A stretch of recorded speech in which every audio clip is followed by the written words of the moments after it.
Oh boy. Well, I guess as a lot of us expected or had kind of thought, suspected perhaps I should say, that Bengals win by the Browns was just a little bit of fool's gold. This is the team we probably expected to get. In that game, the first drive things looked great, but beyond that, not a whole lot good to say. The Dolphins were not forced into not even one punt, man. Zero punts the whole day. A donut. That's unbelievable. Just did what they wanted, including running the ball. They're not really a great running team. They've been lighting it up throwing the ball this year with Tua and Waddle and Tyreek Hill, but the running game wasn't a lot to speak of until today playing against the Browns. The Browns, even started out with a great kickoff. It's like, oh, how about this? This guy, Jerome Ford out of Cincinnati, I believe. That's been a while, man. The search for a kick returner has been on now for a few years. Even tried to sign a guy in the offseason. He immediately got hurt, out for the year. I suppose that could have been a sign of what kind of year it was going to be. So, 39-17 final score. There was that moment right before halftime. It was like, oh, possibly the Browns could get some points on the board here. So it's a 2-minute warning. Yeah, they got a ways to go. So best case scenario, they get a touchdown. Maybe they can get a field goal. Or, let's just at least run out the clock. Let's not get to the worst case scenario where you essentially go 3 and out, only burn 30 seconds off of the clock, give the ball back to Miami, and allow Miami to score.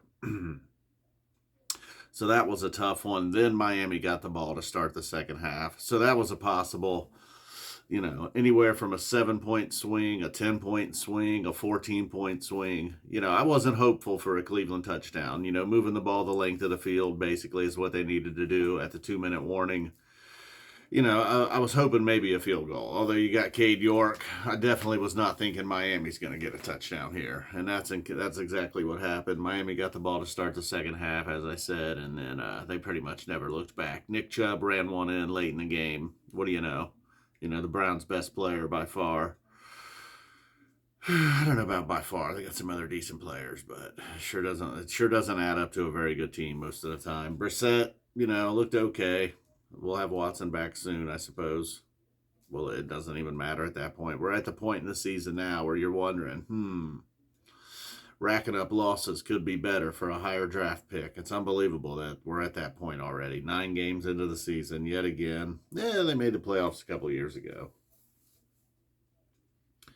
That year, 19 through now, the 2019 season through now, were really the years they should have been good, I feel.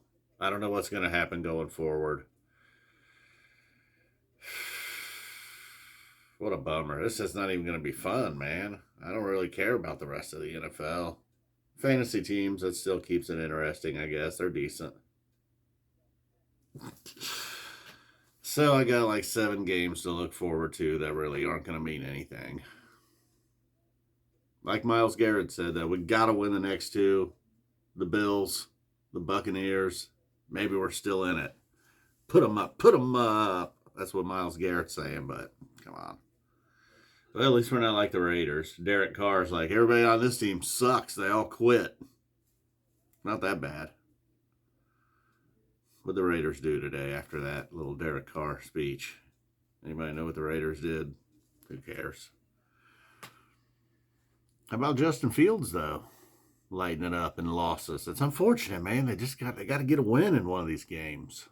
Looking like lightning out there. All right, guys. Boom. We're out of here. So that pretty much does it for the season. And I'll probably be inconsistent throughout the rest of the year. Some weeks I'll do a recap. Some weeks I won't.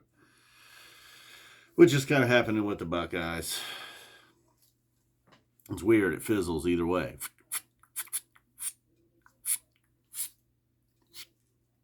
Doesn't really matter. Boom. We're out of here. Thanks for watching.